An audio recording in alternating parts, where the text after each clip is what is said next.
I believed it to be merely a minor error, one that would end there, yet I was mistaken. That day marked the onset of what would evolve into the most intricate and taboo experiences of my existence. As I recount this tale, a tremor runs through my hands, for this moment transcends mere confession. It is a fierce reckoning with the turmoil of my own conflict, the weight of shame and the pull of desire. Alfred, my mother's partner, embodies maturity, charisma, and an unwavering confidence that captivates all around him. He possessed a quiet authority that drew people in without the need for raised voices. He often remained silent within the walls of the house, but his mere presence had the power to illuminate any space. He was my mother's second husband, and our relationship had always been distant. He maintained a courteous demeanor, yet there was an air of distance about him, until that fateful day when everything transformed. My mother, Jennifer, was out enjoying the company of her friends, as she often does. The house was bequeathed to Alfred and me. The evening was shrouded in a stillness that suggested tranquility, or so I believed it would be. I had withdrawn to my chamber to don a different attire. As I stood before the mirror, clad solely in my underwear, poised to don a dress, a subtle creak from the door caught my attention. "Emily, your door's open," Alfred murmured gently from the threshold. His voice carried a serene strength that caught me off guard. I glanced over and caught his gaze fixed on me. Time appeared to stand still. I found myself at a loss, unsure of the next step to take. I remained still, leaving myself exposed, yet I chose not to shift my position. He lingered at the threshold, his hand poised on the door as if weighing the choice between entering and retreating.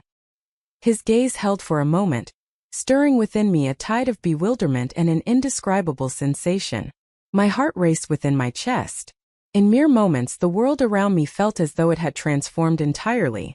"I'm sorry," he said at last, his gaze drifting away, though his tone lacked true contrition. It bore a trace of uncertainty, as if he questioned whether he genuinely felt remorse for it. He retreated, yet his essence lingered in the air, palpable even after the door had clicked shut. "It's fine," I whispered, my voice trembling just a bit. Yet deep down I understood it was anything but fine. A transformation had taken place within me, and it was impossible to overlook. He departed, and I found myself solitary with my reflections, but his lingering gaze and the delicate tension in the atmosphere remained with me. That moment lingered in my thoughts, an indelible mark I couldn't erase. I believed it to be merely an error, a fleeting moment of discomfort, destined to vanish with time, yet I was mistaken. Merely a few days later, it transpired once more, and this time it escalated even further.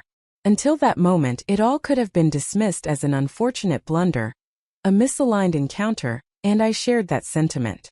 However, it soon became clear to me that this was just the beginning. That day marked the inception of a journey, and now I shall recount all that transpired from that moment forward. The following day, we were to partake in a wedding celebration. One of my mother's dearest friends was preparing to tie the knot for the second time. My mom was her typical vibrant and enthusiastic self, all dressed up and prepared for the occasion. Jennifer had always been a person who thrived on enjoyment. I held a deep commitment to my friends, yet my understanding of loyalty didn't extend into its more profound dimensions. Initially, I felt no excitement about attending, yet Alfred's presence at the wedding transformed the entire experience. Together we made our way to the venue. Amidst the thrumming energy of the crowd, my gaze lingered on Alfred more often than was perhaps appropriate. Perhaps he had always possessed this striking charm, this undeniable allure, and I simply failed to see it until now. Bathed in the gentle illumination of the wedding lights, he exuded an air of confidence. His suit was impeccably tailored, each step he took radiating an air of effortless charm. Still, I found myself wrestling with the thoughts swirling in my mind. I chided myself for being absurd, Emily, yet my gaze continually drifted back to him. A lively dance track began to fill the air. My mother and Alfred found themselves at the heart of the dance floor, moving gracefully to the music's pulse. Jennifer wore her familiar carefree smile, but then in the midst of her dance, she abruptly turned to me and flashed a grin. Alfred extended his hand to Emily, inviting her to dance, and she accepted. I must head over to my friend's place for a little while. A sudden surge of energy coursed through me, and my heart began to pound fiercely. Alfred paused briefly, a smile breaking across his face as he reached out his hand to me. His eyes conveyed a sense of calm assurance, radiating confidence. "Come on, Emily," he said, his voice playful. "I would appreciate it if you could show me some techniques. Jennifer has already humiliated me on the dance floor." His relaxed charm made it impossible for me to say no. I extended my hand with uncertainty, my voice quivering as I responded, "Certainly." As we approached the dance floor, the eyes of the crowd bore down on us, sending a shiver of nerves through me. The scent of his cologne lingered, and the warmth of his touch felt undeniably genuine. This narrative is on the brink of a transformation.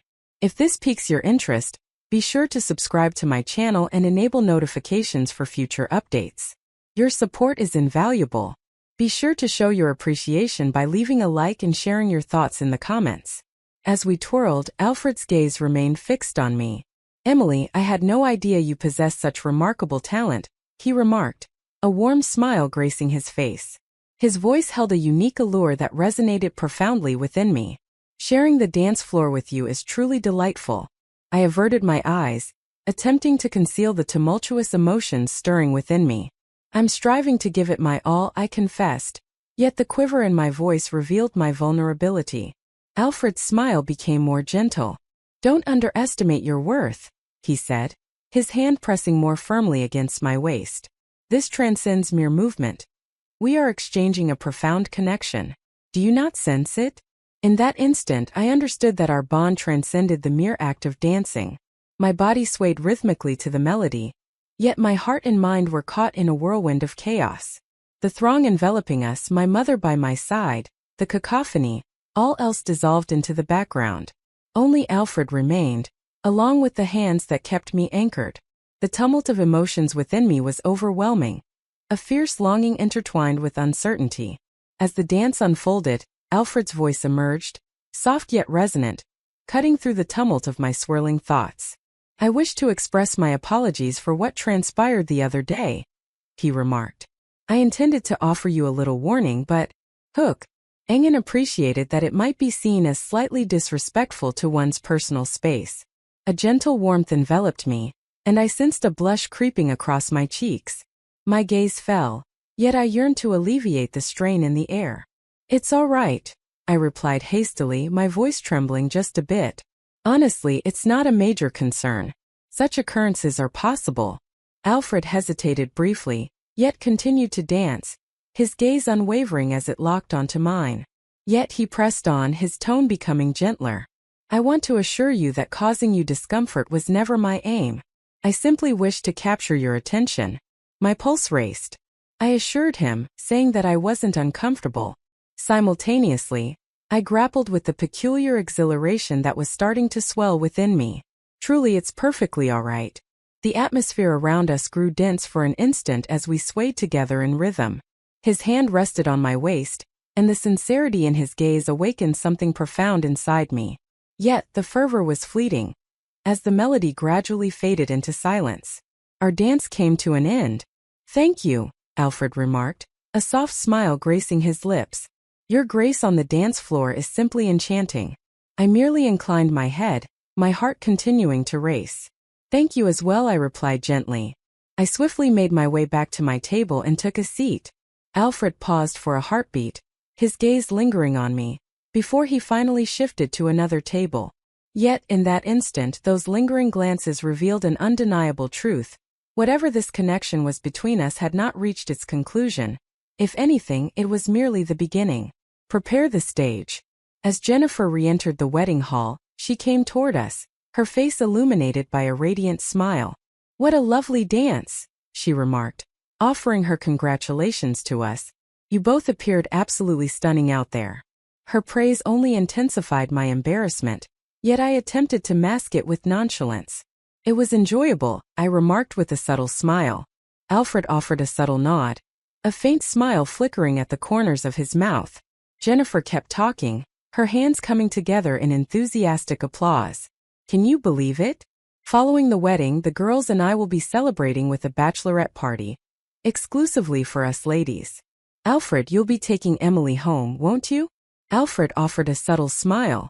Certainly, that's not an issue at all, he responded with a nonchalant air. In that instant, it struck me just how unjust Jennifer's treatment of Alfred truly was. On a night meant for companionship, she chose to walk away, leaving him in solitude. A twinge of unease lodged itself in my chest, yet I forced it aside. Jennifer appeared utterly indifferent as her enjoyment with her friends took center stage. As the final notes of the wedding faded into the evening air, Alfred and I strolled side by side toward the car. Jennifer had departed with her friends to venture to another place. As we settled into the car, Alfred turned the key, and the engine purred to life with a soft hum. The stillness enveloping us as we drove felt almost palpable. I gazed out the window, resisting the urge to fill the silence with chatter. Yet it was Alfred who ultimately shattered the stillness. Jennifer, at times her priorities shift, he remarked, his gaze steady on the path before him. Yet, I find myself astonished by the moments of thoughtlessness she exhibits. On evenings such as this, one would naturally anticipate having their partner close at hand, wouldn't they? His tone was calm and reflective, yet I could detect a subtle undercurrent of disappointment lurking beneath. His words resonated profoundly within me. The image of someone like Alfred, strong, charismatic, and composed, experiencing loneliness, stirred a deep ache within me. I composed myself and replied, though my voice trembled just a bit. Indeed, in moments such as these, it becomes essential to exercise a bit more thoughtfulness. Alfred gave a subtle nod. You're right, he replied, his eyes unwavering as they remained fixed on the road ahead. Yet, it seems that each relationship unfolds in its own unique way. In that instant, an unvoiced bond began to form between us. It was as though I could grasp and even sense his solitude. Simultaneously, I fought to keep my own feelings at bay. That fleeting exchange appeared to pull me nearer to him, the connection between us deepening subtly yet profoundly. Upon our arrival at home, Alfred swung the door open and motioned for me to enter. Good night, he said. Yet the pause in his voice revealed an unspoken reluctance to part ways just yet. As I made my way to my room, I caught sight of Alfred lingering by the doorway. An inexplicable impulse halted my steps, compelling me to turn and confront him. Alfred, I murmured, my voice scarcely rising above a whisper. Would you care to step inside? Perhaps we could engage in conversation for a bit. Though the longing in Alfred's eyes was unmistakable, he graciously chose to decline. In the aftermath of recent events, he appeared to be filled with uncertainty. I had welcomed him in to demonstrate that I had moved on, that it no longer held any significance. Instead, I found myself withdrawing to my room, endlessly replaying Jennifer's actions and Alfred's words in my thoughts. His loneliness was palpable, and it impacted me more than I cared to acknowledge. Perched on the brink of my bed, I endeavored to soothe my racing mind, yet the cacophony of thoughts refused to subside. What was it that kept bringing him to my mind? What was it about that day, the moment he inadvertently stepped into my room, that I couldn't help but relive over and over? Time slipped away, and the silence in the house deepened. Jennifer had yet to make her return, leaving me in the dark about Alfred's whereabouts and actions. As I grappled with my thoughts, the abrupt creak of my door swinging open caused me to freeze in place. I raised my gaze to find Alfred poised in the doorway. His gaze radiated resolve, yet his face betrayed an inner turmoil. I sprang to my feet. Alfred, I exclaimed, my voice betraying my astonishment, what brings you here? He shut the door softly, yet remained rooted at the threshold, hesitating to venture deeper into the room. Instead, he lingered in place, seemingly engaged in an internal struggle. Emily, he started, his voice soft yet heavy with feeling. You're right, Jennifer. She treats me unjustly. Yet this evening I find myself indifferent to Jennifer's actions or inactions. He advanced a step, his eyes firmly fixed on me. For some time now I have harbored feelings for you, he confessed, his tone unwavering yet tinged with uncertainty. It was particularly striking after that day. I stumbled into your room unexpectedly. It lingers in my thoughts, refusing to fade away. The atmosphere felt as if it had been drained entirely from the space. Words eluded me and thoughts slipped away like shadows. Alfred pressed on, an air of resolve about him, to unburden himself completely, regardless of the repercussions. Perhaps I will come to regret this admission. Perhaps I am on the brink of a monumental error, yet I find myself unable to contain these feelings any longer. Emily, you occupy my thoughts constantly. He halted, scanning my expression for any sign of response. It was clear he could perceive the astonishment reflected in my gaze. He advanced another step, his voice becoming gentler. Emily, you truly grasp my thoughts. Perhaps you are unaware, yet you truly perceive me. That is an achievement that has always eluded Jennifer. My heart raced with such intensity, I feared it might explode. The gravity of the moment was all-consuming. I felt the urge to reply, yet my mind was a blank canvas devoid of words. The stillness enveloping us was thick, laden with the myriad of unsaid feelings we dared not confront. Alfred finally averted his eyes, letting them drift down to the ground. He let out a heavy sigh and gulped with difficulty. I'm sorry, Emily, he murmured, his voice soft and nearly delicate. I regret having spoken these words. I ought to take my leave. He averted his gaze and began to stride toward the door. His steps were measured, yet it was evident that each one bore a weight. As he extended his hand toward the doorknob, I observed the subtle rise and fall of his shoulders, a deep breath escaping him. In that moment a profound change stirred within me. All my fears and confusion dissipated, giving way to a newfound boldness I never realized was within me. I simply couldn't allow him to walk away. Alfred, I called, my voice a soft murmur yet powerful enough to resonate throughout the space. He came to a halt. Gradually he pivoted to face me, our gazes locking in an unspoken connection. Within them swirled a tempest, a fierce clash of remorse and yearning unfolding in the shadows of their souls. In that fleeting instant we remained completely still. With hands that quivered, I eased the straps of my dress down my shoulders, allowing it to cascade to the floor. The soft glow in the room highlighted the exposed skin of my shoulders, while the cool air caressed my body gently. Alfred's gaze was upon me, sharp and unyielding. His gaze was unwavering, tracking my every move, and I found myself unable to tear my eyes from his watchful presence. I haven't forgotten either, Alfred, I said, my voice quivering. Yet the resolve within me was powerful enough to eclipse it. That day, the instant you stepped into my room, everything transformed. Since that moment I've been attempting to stifle these emotions, yet I find it impossible, for I have feelings for you as well. Perhaps I've felt this way for quite some time. As the words spilled forth, my heart raced with such intensity, I feared it might burst from my chest. Alfred fell silent for a moment, his gaze locked onto mine, as if he were attempting to unravel the meaning behind my words. Yet within those eyes I discerned the same magnetic draw, the same unmistakable bond one had been experiencing. Tonight, I declared, inhaling deeply to steady myself, I no longer wish to battle these emotions. I cannot say whether it is right or wrong, but this is the essence of my feelings, Alfred. He moved nearer, his fingers softly caressing my cheek. His touch was gentle yet intentional, as though he feared shattering the fragile beauty of the moment. As our gazes intertwined, it seemed as though the distance that separated us was merely a figment of imagination. Gently he bent closer, and as our lips connected, that initial kiss released a torrent of emotions and long-suppressed desires we had both been harboring for what felt like an eternity. Alfred's touch deepened, his kisses igniting with an intensity that surged with every fleeting moment. The idea of retreating, of halting, never even flickered in my thoughts. I found myself utterly immersed in the experience.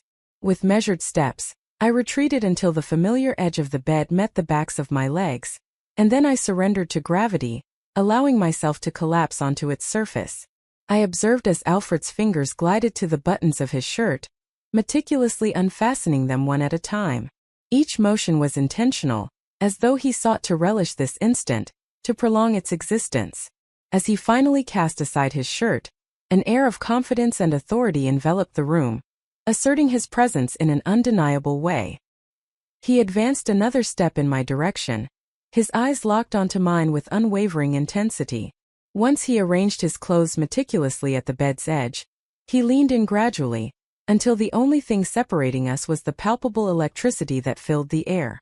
The atmosphere surrounding us was charged solely with fervor and longing. Time appeared to freeze, leaving just that instant just the two of us. He leaned over me, and in that moment we forged a bond where we yielded to one another entirely. It was profoundly moving. A profound warmth stirred within me, something vast and enveloping. This experience was unlike anything I had ever encountered. As I gazed at Alfred, his broad shoulders and muscular physique were unmistakable. I shut my eyes and lifted my hands skyward, pressing them resolutely against the pillow, attempting to mirror the rhythm of Alfred's form. In that instant, my body tightened with intensity. Alfred turned his gaze toward me and remarked, "You are truly special. I have always been aware of that. I have gained a clearer understanding of it now." He gasped for air. "Indeed you are, Alfred," I remarked, a comforting warmth blossoming within me. All sensations seemed to drift in a surreal haze. Once Alfred settled beside me, I nestled my head against his chest. As I rested against his solid chest, the steady cadence of his heartbeat resonated in my ears. The weight of this moment enveloped me, evoking a serene calm alongside a deep, inner conflict. My fingers softly glided over his chest, each movement a delicate dance as I summoned the courage to shatter the stillness between us. I raised my head to meet his eyes, my words compelling him to face the reality, while simultaneously exposing the inner chaos I was experiencing. Alfred offered a subtle smile, yet the profound contemplation etched across his features remained unmistakable. "No, Emily," he replied. "This was all intentional. Yet I must express my feelings to you, regardless of the challenges it may bring." I averted my eyes to his chest, my fingers gradually halting their motions. Drawing in a deep breath, I began to speak once more. "Alfred, you are truly remarkable and undeniably captivating," I murmured gently. "What unfolds next? What steps should we take next, my mother and others?" Alfred inclined his head just a fraction, drawing me nearer as his fingers wove gently through my hair. His voice exuded a serene quality, yet it was brimming with deep feeling. "I'm not quite sure, Emily. In this very moment, all that I can grasp is the undeniable sense of reality surrounding me. Your proximity to me is undeniable." His words intensified the turmoil within me, yet paradoxically his candor brought a sense of calm. I shut my eyes, immersing myself in the comforting warmth of his presence, even as the shadows of uncertainty about the future hovered above us. In that instant, our only option was to connect through our emotions. If you've journeyed this far, it's clear that my tale has resonated with you profoundly. There is an abundance of insights to unveil, and you will certainly want to be part of every moment. Make sure to tap that follow button, enable notifications, and share your thoughts on this story in the comments. I eagerly anticipate your insights.